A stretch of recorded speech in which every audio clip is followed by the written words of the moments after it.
Which brings us to Republican Jesus versus Democrat Jesus, because at this point, it really feels like we're reading two entirely different gospels depending on the party. And it's really interesting to see how each side of the political aisle reads the Bible. So Republican Jesus is about law and order. He respects authority, prioritizes personal responsibility, emphasizes sexual purity, believes that prosperity is a sign of righteousness. We just saw this recently with Dave Ramsey. He got this question on one of the call-ins that was like, hey, what about that Christian thing that, like, you know, rich men are going to heaven? Isn't this kind of greedy?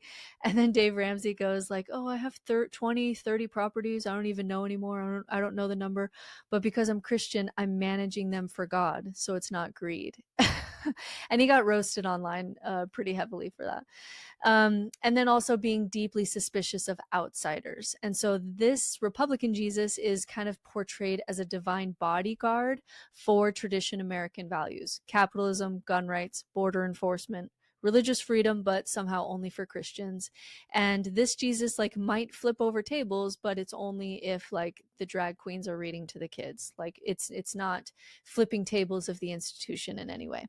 Now, Democrat Jesus is a refugee. He's homeless, brown-skinned, radically inclusive.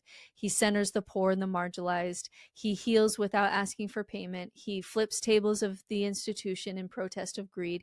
He breaks purity laws in order to extend compassion. And this Jesus criticizes the empire, criticizes wealth, and says things like, blessed be the peacemakers, and the first shall be last. Now, obviously, these are both selective projections, but projections that have real power, because churches aren't just spiritual homes anymore. They're like political sorting machines. If you walk into a church today and hear a sermon about feeding the hungry and racial justice, you know within 5 seconds of hearing a sermon how that pastor votes. And if you hear a sermon about the dangers of secular culture and abortion and a need to take back America, you know how that pastor votes too.